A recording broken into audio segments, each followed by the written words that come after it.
Hello everyone. So now we are just going to discuss about double interrogative part of has and have.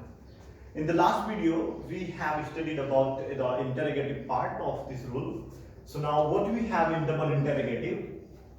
So first of all, you should know the definition of this part. देखिए definition क्या होती है, दो sentences वो वाक्य which start जो शुरू होते हैं with any WH family word, किसी भी WH फैमिली वर्ड मतलब क्वेश्चन वर्ड से शुरू होते हैं, उनको हम लोग डबल इंटरोगेटिव सेंटेंसेस कहते हैं। रूल ऑफ मेकिंग, जैसा कि आपको पिछली वीडियो में बताया गया था कि आप लोगों को डज का प्रयोग करना होगा सिंगुलर सब्जेक्ट के साथ। सिंगुलर सब्जेक्ट होते हैं ही, सी, इट, एवरीबॉडी, समबडी, नोबडी, कोई भी नाउन, एक नाउन होना चाहिए। आप यहाँ पे देखेंगे डू का प्रयोग करते हैं आई के साथ और प्लूरल सब्जेक्ट के साथ। डूडस के साथ हमेशा हैव का प्रयोग होगा, न कि हैज का। पिछली वीडियो में आपको बताया था कि डूडस के साथ हम लोग बस केवल हैव का प्रयोग करेंगे, ना कि हैज का। हैज और हैव का प्रयोग इसलिए किया जाता है कि आप लोगों को ये बताना है कोई चीज हमारे पास है, और वैसे जो हमारे पास कोई चीज होती है उसके लिए हम लोग हैव लगाते हैं। तो आप सिंगुलर प्लूरल जो हमें पता चलेगा वो डूडस में चलेगा, ना कि हैज और हैव से पता चलेगा। अफर्मेटिव और नेगेटिव में हैज हैव इसलिए लगाया गया कि पता चले कहां पर हम सिंगुलर की बात कर रहे हैं और कहां पर हम लोग प्लूरल की बात कर रहे हैं। लेकिन इंटरोगेटिव में और डबल इंटरोगेटिव में ऐसा नहीं होता है। सबसे पहले हम लोग वाक्य बनाएंगे कितना कितनी वाले, ठीक है। ये आसान होते हैं, इजी भी होते हैं, लेकिन थोड़ा सा आपको समझना पड़ेगा। तुम्हारे पास कितने पेन हैं तो आप गिन के बताएंगे ना, अगर एक या दो पेन है तो जो चीज हम गिन सकते हैं उसके लिए हम लोग लगाते हैं हाउ मैनी। क्या लगाते हैं बेटा? How many pens. और जब हम तुम्हारी बात करेंगे ना तो ये आप बस आंख मीच लीजिएगा और लगा दीजिएगा डू यू हैव, क्योंकि सबसे पहले आप लोगों को लगाना होता है WH फैमिली वर्ड जो कि हाउ मैनी हो गया है, उसके बाद डू डज लगाना होता है। और आपको पता है जब हम तुम्हारी बात करेंगे तो वहां पे इंटीमेट डू ही आएगा, सब्जेक्ट यू है, और हैव तो अपने आप ही आ जाएगा, डू यू हैव। देखिएगा उसके बाद आपको सब्जेक्ट, सब्जेक्ट के बाद हैव, कंप्लीमेंट है बिल्कुल लगाइएगा, कंप्लीमेंट है तो लगाओ, नहीं है तो बिल्कुल मत लगाओ। जब है नहीं तो लगाओगे क्या है? देखिएगा फिर से तुम्हारे पास कितने रुपए हैं, हाउ मेनी रुपीज, यहां पे आ जाएगा हाउ, क्योंकि रुपीज को आप गिन के बताएंगे हाउ मेनी रुपीज। या फिर एक मीनिंग और होती है हाउ मच मनी, क्योंकि मनी को एक यूनिट समझा जाता है। जब यूनिट होता है तो हम लोग बात करेंगे हाउ मच की। जैसे कि तुम्हारे पास कितना दूध है, अब दूध को आप गिन के तो नहीं बताओगे ना कि 1 2 3 दूध है मेरे पास, ऐसे तो नहीं बोलेंगे बेटा। जब हम किसी को नाप के बताएंगे, तौल के बताएंगे, तो हम लोग लगाते हैं how much. How much blood हो सकता है, हाउ मच वाटर हो सकता है, हाउ मच मिल्क हो सकता है। और ये ध्यान रखना है तुम्हारे पास अगर आएगा तो आपको लगा देना है डू यू हैव, ठीक है। अब ये डू यू हैव तो आप खुद लगाएंगे वाक्यों में, क्योंकि सब में मैं तुम्हारी ही बात कर रहा हूं। देखो तुम्हारे कितने भाई बहन है, तुम्हारी कितनी बहन है, तो जब तुम्हारी बात करूंगा, मैं आपकी बात करूंगा ना, तो आप लोग डू यू हैव लगा देना। तो यहां पे क्या आएगा बेटा? Do you have.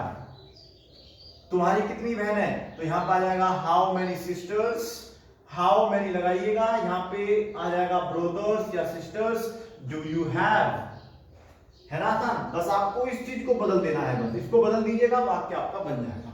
तुम्हारे पास कितने मोबाइल है तो how many mobiles do you have, ठीक है। यहाँ पे देखिए तुम्हारे कितने भाई बहन है, how many siblings, how many, भाई बहन को हम लोग सिबलिंग्स बोल लेते हैं, SIBLINGS, siblings do you have, ये आप खुद लगाएंगे।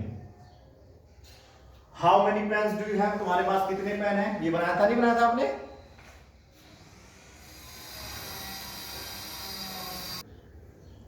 अब बात करेंगे तुम्हारे पास क्या है। अब तुम्हारे पास क्या है इसको बनाने की कोशिश करेंगे। देखो अब क्या को तो हम हाउ मेनी नहीं बोलते ना, क्या को क्या बोलते हैं? What.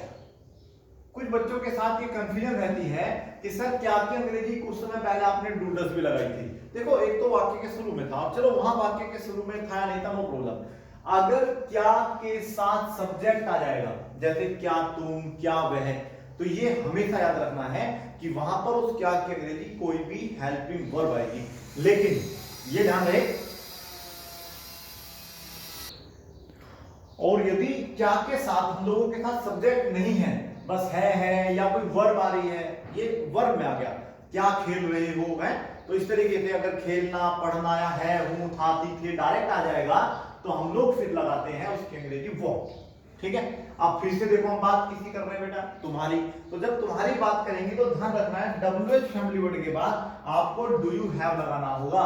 So what do you have, what do you have का मतलब हो जाएगा कि तुम्हारे पास क्या है। अगर तुम्हारे पापा हो जाएगा, तुम्हारे पापा के पास क्या है, तो व्हाट आएगा, सेम यहां पर आएगा does your father have, what does your father have.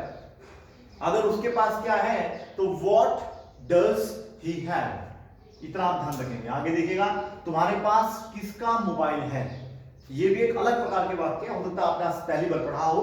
किसका मोबाइल का मतलब होता है हुज मोबाइल, हुज मोबाइल। अब मैं ये तो नहीं कह रहा ना आपसे यह है किसका मोबाइल है, इस बारे में हमने पढ़ा था आपको कि यह किसका मोबाइल है, तो हुज मोबाइल इज दिस हम लगाया करते थे। यह किसका मार्कर है, हुज मार्कर इज दिस हम लगाया करते थे। तो यहाँ पे ऐसा नहीं है, मैं कहा तुम्हारे पास किसका मोबाइल है, यानी कि आपके पास मोबाइल है तो किसका है ये, आपके पास तो मोबाइल था नहीं, तो हुज मोबाइल फिर से तुम्हारी बात करेंगे तो बेटा डू यू हैव। बिल्कुल सिंपल इजी स्ट्रक्चर है, आप बना सकते हैं। तुम्हारे पास कौन सा मोबाइल है, अब कौन से मोबाइल को क्या बोलते हैं बेटा, विच मोबाइल, विच मोबाइल।